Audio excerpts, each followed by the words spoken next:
musidɓe ono wonɓe suivude actualité ji ɗin ko woni feƴƴude à l'international on yii ko feƴƴi Venezuela kon on yii ko honno américain ɓe ɓen ariri cili président jo Venezuela on en fait ko ɗum ɗo dowa on hollude hande mo ala doole kadna ɗo sa ala puissance marɗo doole o waray o cida e hoorema o fofoma o waɗa ko faala par ce que ɓe wawi yiwde démocratie ala Venezuela kono wona Venezuela to woni démocratie woni ala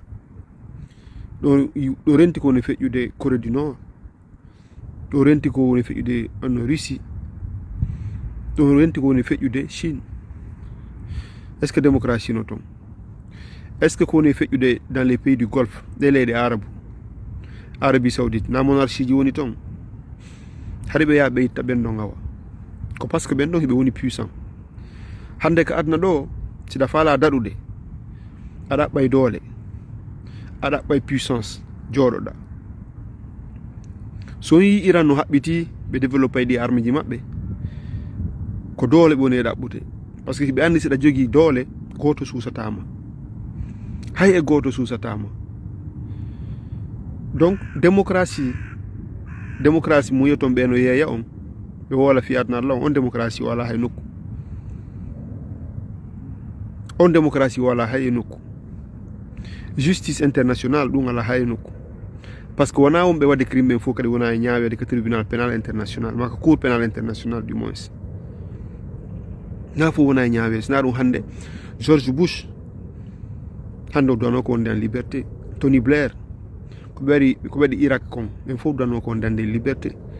Sarkozy ɗo naati yalti hay wonal hay yontere hay jonte ɗiɗi tawi o yalti fi ka libyen o ko président ɓe africain ɓe nanguete ñaawe soke condamné contre droit international o woni contre droit international o woni honto gonga woni gonga ala ça ne veut pas dire que non ko innugol hino jokki communisme kadi non par ce que ɗen kadi leyɗa susta wolude a susta opposade ala liberté d'opposition kono joni enen en tant que africain ko ɗum woni position ji men ɗin duwa wonde position ji men ɗin e nder ɗum ko intérêt ji men ɗin duwaɗen défendude ko intérêt ji men ɗin duwaɗen jokkude par ce que leyɗe ɗen hande fof ko intérêt majji on ko ɓe rewata wo ɓe rewa ɓe heɓa intérêt ji maɓɓe ɗin ɗon famude Amérique ono Donald Trump ɗo o immiki o frappi Nigéria ɗe balɗe wo sous prétexte wo ko fi wo julɓe ɓen hino sahi mbinde chrétien ɓe ɓen ka fople no andi ko fi ɓattagol no heɓere no justifiera kadi bombardement ji aro e Niger par ce que ton o faala ɓattade o immike ɗo o yehi o frappoyi Iran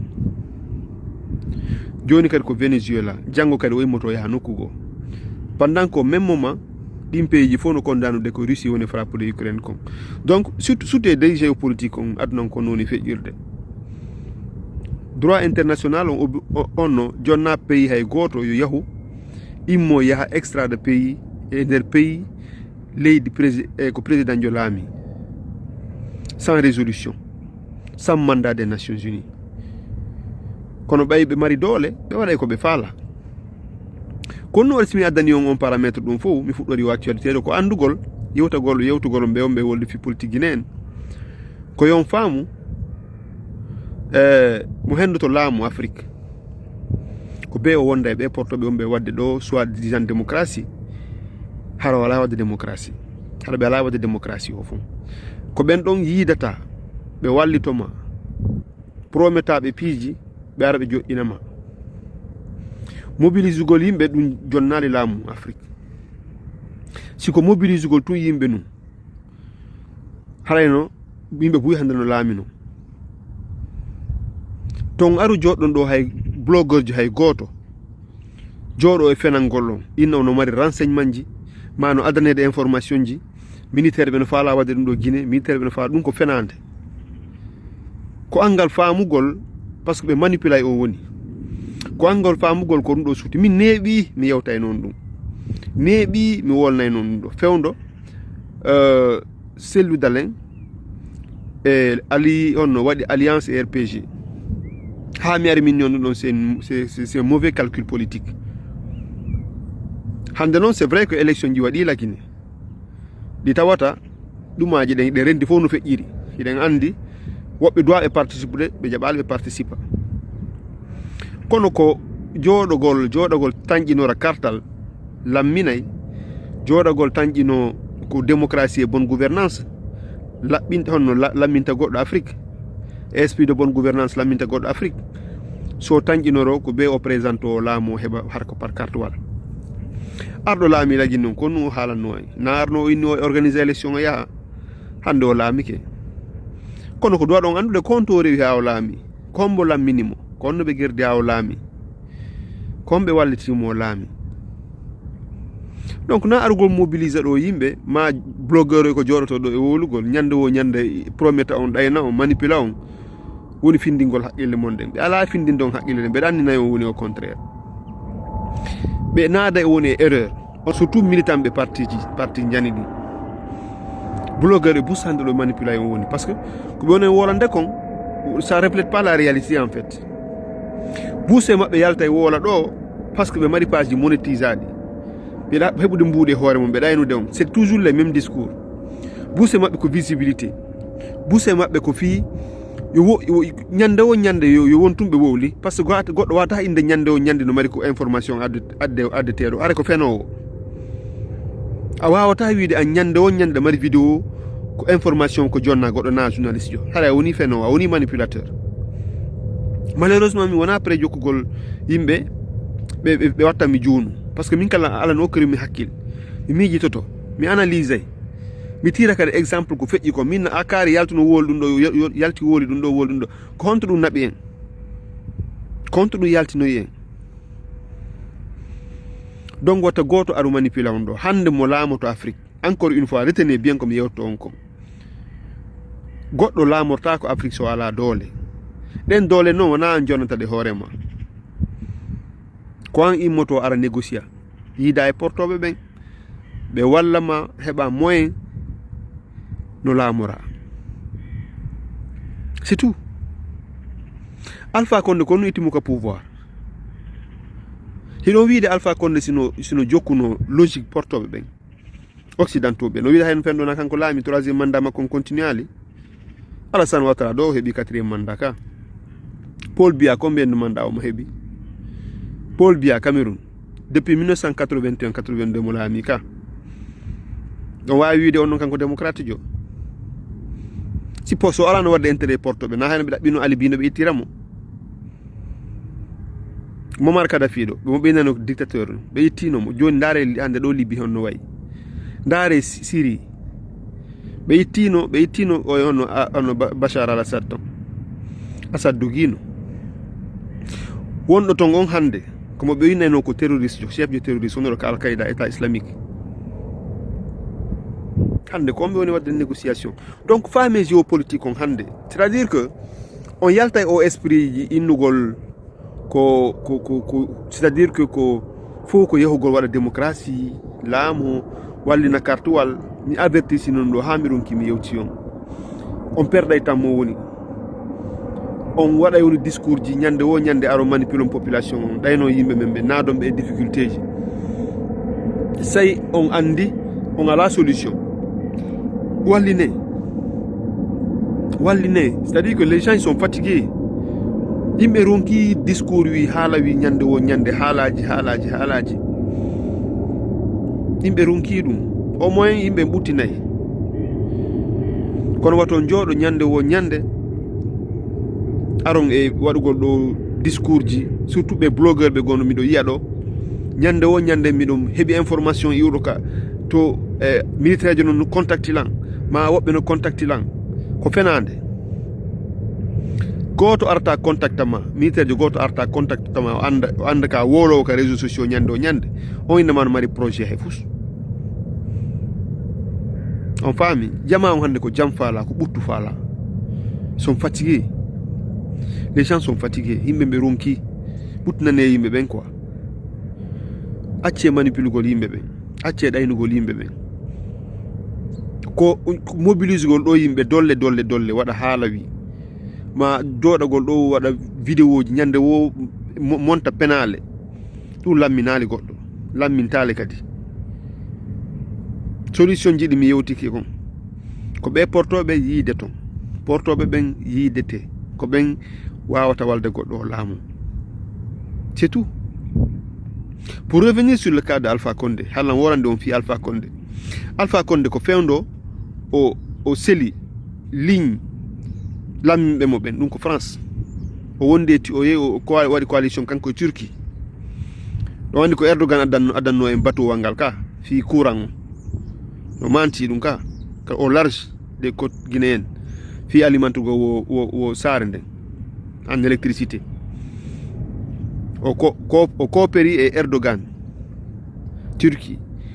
o waɗi contrat ji kanko e russe ɓe ɓen e chinois ɓe ɓen ko ɗon France et États-Unis ɓe ndaara ɓe tawi mo woɗɗitade ɓe ɓe laɓɓino solution Mamadi Doumbouya ko arno no fof ko prétexte non waɗgoji discours ji ko c'est des prétextes ande o laamike mi wolan noon kadi noon politique mo yalta ɗon ɗo diffamation ji yennugol mo ara attaque ɗo na kanko no dépasse mo wona kanko haysimo c'est à dire que hayso falano ka laamagol ɓurɓe mo doole no ɓaawa makko en fait tawto wata salade c'est ça la vérité ko ɗin piiji do ɗon faamude en Afrique c'est comme ça que ça se passe ɓe président ɓe ɓe yetton ɓen feccere nden minata dey ɓe wola ɓe ɗo fi panafricanisme et révolution bordo barda mais ɓe président ɓe hedditiɓe laamiɓe fof jooɗi neeɓi ande do hara ɓe servude portoɓe ara e cerveau ɓe ara e ɓernay ko ɓe faala ko e nder leyɗe men ɗe sa wawata ɗum ɗon ɓe ittete ɓe adda goɗɗo ɓe joƴƴina c'est aussi simple que ça donc ɗo faala a heɓa militant aduna Allah on fo a heɓa jogiiɓe carte d'électeur aduna on fo na hay communauté ma on de hara ko aduna on fo marɗa jogiiɓe carte ɓen noon haysi votanima hara ko 100 millions de vote heɓuɗa ɗum halamota ko yalte ɗum ko en fait yalte on lecture mon ɗon yalte on lecture mon ɗon goɗɗo kadi si ari ha laamike Afrique si tawi tum porto ɓen no bambi mo wona ko bloguejo yaltata wolɗo otta ɗo ñande miɗo mari relation kaari no noddinmi no kaari no contact timmi change ta goɗɗum malheureusement ko ɗum mi remarqué même les hommes politiques dowaɓe wadde politique ɓen ɓe accitino ligne maɓɓe on ɓe jentade blogueur ɓe ɓen ɓe accitino stratégie maɓɓe politique ɓe jentade ko blogueur ɓe haalanta ɓe par ce que fi honɗum des fois moi je me dis que kamɓe tigui ɓe perdino repère ji maɓɓe ɗin ɓe perdino stratégie ji maɓɓe ɗin ɓe anda compte ɓe suuti na yeeso na ɓaawo donc jama on hannde kon ɗum faala ko ɓurtu les gens sont fatigués yimɓe bus maayi ɗo yimɓe bus warama ɗo ka axe ɗo ha hannde joni ɓen fof yeggitanoma goto personne ne parle de ces familles là de ces familles endeuillées là on est passé à autre chose donc faamude donc ko c'est à dire que yimɓe yo udditu guite quoi ton jooɗo tun toujours dans la même rhétorique ñande o la même chanson hitande arde wo c'est la même chanson mais waɗay ɗum ɗo meɗe mari o relation ɗo kaari no infiltri ɓe kaari goto infiltra ɗo hay goto ko fenande par ce que marɗon ɗo e ko sorijo ma goɗɗo ko jonno information ɓurata service de renseignement portoɓe ɓen si tawi noon joni ɓe wonde France laamiɓe ɓe no wonde France no wonde États-Unis kono ɗum hara ɓe huuli si goɗɗo ari wolni on kadi fi panafricanisme innomo non on faalaka kadi ɗum ɗo joni CEDEAO tigi on yawno waɗɗon ɗo e recours fi ka CEDEAO vous a tourné le dos hande CEDEAO naɓe valide élection ji ɗi laguine Union européenne on na valide kono ɗum kadi les gens sont passés à autre chose parce que c'est dire yimɓe ne woni en retard jama men on ils sont en retard ɓe handa ko ɗum sutti yam c'est ɓe renta vous ne voyez pas ce qui se joue donc yimɓe ɓen yo wattan yila c'est à dire que wattane yila quoi c'est important c'est très important andi ton démocratie et bonne gouvernance droit de l'homme comme nanta no wiyaɗo communauté internationale communauté internationale existe on communauté internationale ko fenande e manipulation a commencé par ɗi médiaji maɓɓe fof ko fenande ɓe joggi ko kala ko arrange ɓe ɓe hollata on par ce que ɓe andi africain ɓe ko honno suivata ko France 24 TV5 RFI ma BBC Afrique ma en tout cas chaîne ji maɓɓe ɗin à l'international ka maɓɓe ga ka pays ji maɓɓe ga ɓe hollata citoyen maɓɓe koni feƴƴude ka leyɗe men ko ɓe haalantaɓe kadi ko honno relation hombo dirigeant maɓɓe ɓen mari e dirigeant men ɓen ka nder c'est dire au fond porto ɓen ɗo ɓurɓen ɓe anda maɗum kamɓe tigui waɗen ɗo marche ji ɓe pacifique ji sa yinde ɓe wola fi fermeture frontiére ji immigration États-Unis ɗo ndaare Donald Trump no nokkude yimɓe natta kono kanko yaade woni yaade bombarda leyɗe yimɓe joni a wawata yaade bombarda leydi goɗɗo yaha nanga président jo goɗɗo ma yaha bombarda leyɗe ma déstabiliser leyɗe ƴetta jawle ɗen leyɗe ɗon addaka ma jonna yimɓe ma ɓen ɓe waɗa ka usine ji ka entreprise ji maɓɓe ɓe golla jonna yimɓe ma ɓe golle population ma on yaha ferma frontiére ji ɗi inna noon joni ɓen ɓe yawɗa bonnuɗa ka mum kamɓe ɓe arta ɓe profita kamɓe kadi ka leydi ma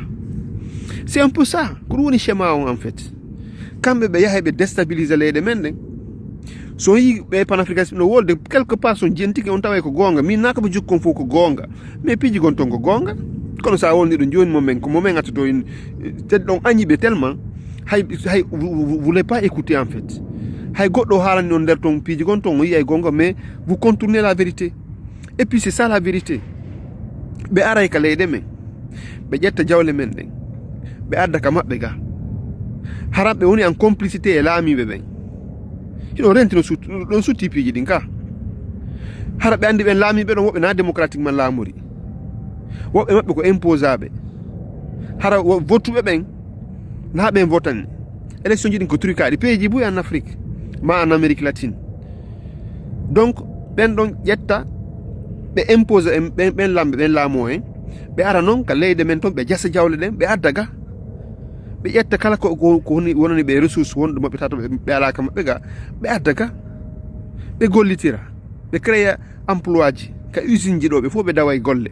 ka ɗumaji ka industrie ji maɓɓe ka entreprise ji maɓɓe konto ɓe ɗin ɗon piiji busɓe ala ga mais quand même ɓe yittoyta ɗum joni noon si goɗɗo yalti wolani on fi ɗum ɗon vous ne comprenez pas aussi quelque part jama men on hino woni dans la confusion on yiɗa nango fi souveraineté fi hettugol hoore mum on yiɗa ɗum ɗon si goɗɗo haali ɗum toon ɗon yennude inno ga onon ko démocratie wonɓe waɗande on démocratie ɓe no impose de on yimɓe ɓe on faalaka quelque part c'est un problème il faut anden ko honto hikkorto ɗen ma au moins minata goɗɗo wondu e A ma e B mais kala ko wonirɗa o waɗu coopération gagnant hara ɓe heɓa ko ɗum woni discours ji woɓɓe goo ko gagnant on na enugol no añi goɗɗo par ce que problème on c'est que les gens ne comprennent pas ñande go min mi yaltuno ɗo he mi haala ɓe na kon watton France kon watton Amérique kon ɗum ɗo heɗon jooɗi ko maɓɓe inde ɓe noon haɗi yaha Russie no way sa inni ɗo joni goɗɗo wawi to ɗo Qur'ana haɗi yaha Arabie Saoudite jooɗoyɗa toon vous comprenez joni sa woni wono ɗo na fi wondema hayɗa añi population maɓɓe on non mais ko on stratégie politique ɓe lamɓe maɓɓe waɗata ɓen ka men bonna ka men yaha impose en piiji impose en lamɓe ma ƴetta jawle men ɗen addaga si goɗɗo noon dénoncani on ɗum ɗon innon kanko mo watti hoore makko panafricaniste jo mo watti hoore makko panafricon etc quelque part c'est incompréhensible konto hara hikki ɗen inno wonde ko CEDEAO wonan ɗon CEDEAO noon ɗo ren CEDEAO wonɓe toon ɓen fof ko wonɓe gollande ɓen portoɓe wonɓe arda ƴetta piiji men ƴetton wano Alassane Ouattara en ƴetton wano Tinubu ɗo ɓurɓe maɓɓe wonɓe ka CEDEAO hannde ko portoɓe ɓen joƴƴini ɓe koko portoɓe wiɓe komɓe waɗɓe waɗata ɓe wona indépendant ɓe ala gollande leyɗe maɓɓe ɗen joni noon si goɗɗo yalti wola ni on ɗum ɗon inde mo non ko ni voilà on est dans la confusion totale anden kon ɗum faala ɗen findinen haqqille men ɗen na yo goɗɗo goto aru ñande o yimana on ɗo fenande manipula on des fois ko ɗo des fois ko ɗa hara vous ne comprenez même pas ko honto hikkorto ɗum jama men woni no majjuɓe par ce que fiyonu leadership o manqui on est en manque de leader en ala leader ɓe hannde yalta ɓe ƴetta waɗa discours ji tawata vraiment no nani tawata c'est des discours responsables ko tawata ko discours ji waway ɗi wallude yimɓe yo yaaru yeeso toujours c'est les mêmes discours toujours kay sa ƴetti l'exemple de la Guinée opposition joni ala opposition ala par ce que même mini ɗo ɓe nango ɗon ɓe banque ɓe mara a susta wowlude donc yimɓe no jooɗi habbori communauté international honto communauté international arata walla ɗo goɗɗo ɓe arata ɓe walla ɗo goɗɗo par ce que kamɓe tigui ɓe feewa démocrate ɓe ɓe intoon ɗo ɓenon démocratie foof so daari ɗo par exemple France yiɓe wallitade ɗo joni Ukraine haɗa ɓe mari probléme ji dolle ɗo ƴettude mbuuɗi maɓɓe ɗin ɗo ɓe wallito Ukraine sooda arme union européenne o fof no wallitade Ukraine fi dartagol Russie bien que Russie kañ kadi piiji gon ton ko ɓen wadde ko c'est pas normal donc c'est compliqué mi salmini on